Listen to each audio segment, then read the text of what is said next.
Shalom Bapak Ibu, bertemu lagi hari ini dalam renungan yang kita akan renungkan sama-sama dari firman Tuhan. Dan saya percaya semua dari kita dalam keadaan sehat dan dalam keadaan baik, karena janji Tuhan untuk kita selalu ya dan amin. Sebelum kita mulai renungan kita, mari kita sama-sama berdoa dan kita tundukkan kepala, kita berdoa bersama. Bapa di surga, terima kasih untuk hari ini, hari yang baik untuk setiap kami, karena kami percaya Tuhan Yesus baik, dan kami ingin mendengar firman-Mu. Biarlah firman-Mu menjadi kekuatan dalam setiap kehidupan kami, dan kami mendapatkan pewahyuan secara pribadi untuk iman kami bertumbuh di dalam Engkau.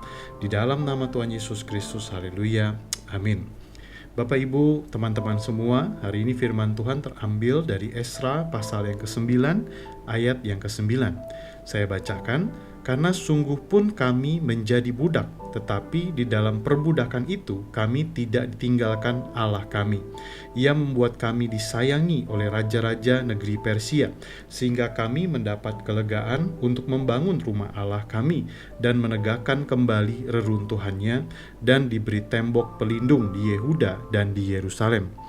Kita melihat di dalam ayat ini bahwa Allah Israel adalah Allah yang sangat baik, Allah yang sangat menepati janjinya. Dia akan memberkati bangsa pilihannya sesuai dengan janji kepada Allah nenek moyang mereka, yaitu Allah Abraham. Dan itu ditepati. Dari ayat ini kita juga dapat melihat bangsa Israel mengakui sekalipun mereka menjadi budak, tetapi di dalam perbudakan itu mereka tidak ditinggalkan oleh Allah mereka. Bapak Ibu, budak menjadi lambang di mana kehidupan manusia yang sudah jatuh di dalam dosa diperbudak oleh dosa. Mungkin hari-hari ini kita berkata kita tidak diperbudak lagi oleh bangsa lain. Betul, karena perbudakan sudah dihapus dari tatanan nilai dunia. Tetapi bagaimana dengan perbudakan oleh perbuatan dosa? Apakah kita menjadi hamba dosa? Bapak, Ibu, teman-teman semua, tidak ada dosa besar dan dosa kecil. Semua hal yang kita lakukan yang bertentangan, yang lepas dari sasaran, maka itu akan disebut dosa. Karena sasaran kita adalah kebenaran firman Tuhan. Jadi hari ini kita tidak lepas dari perbuatan dosa.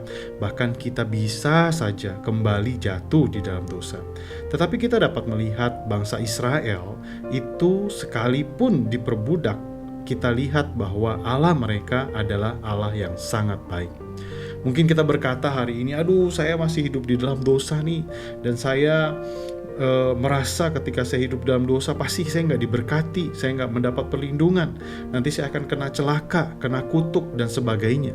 Bapak Ibu, hari ini ada kabar baiknya. Di ayat ke-8 dari Esra pasal yang ke-9 dikatakan, baru saja kami mengalami kasih karunia daripada Tuhan Allah kami yang meninggalkan pada kami orang-orang yang terluput dan memberi kami tempat menetap di tempat yang kudus, sehingga Allah kami membuat mata kami bercahaya dan memberi kami sedikit kelegaan di dalam perbudakan kami.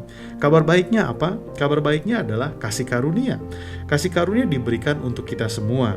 Jika hari ini kita masih berpikir bahwa kebaikan Tuhan itu ditentukan oleh perbuatan baik kita, Bapak Ibu, mari segeralah berubah.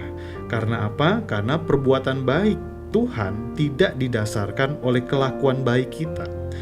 Tuhan kita adalah Tuhan yang baik. Perbuatan baik Tuhan didasari oleh kasih karunia, kayu salib dan kebangkitannya. Dia mati bukan setelah kita hidup baik, tetapi dia mati bagi kita selagi kita ada dalam dosa. Jadi Bapak Ibu, hari ini kabar baik untuk kita adalah kita telah memperoleh kasih karunia. Tapi apakah kita bebas berbuat dosa dan tetap apakah kita bebas untuk berbuat dosa dan kita bilang, kita akan tetap diberkati kok? Tentunya tidak. Orang yang sudah mengenal kasih karunia akan dimampukan untuk tidak diperbudak lagi oleh dosa.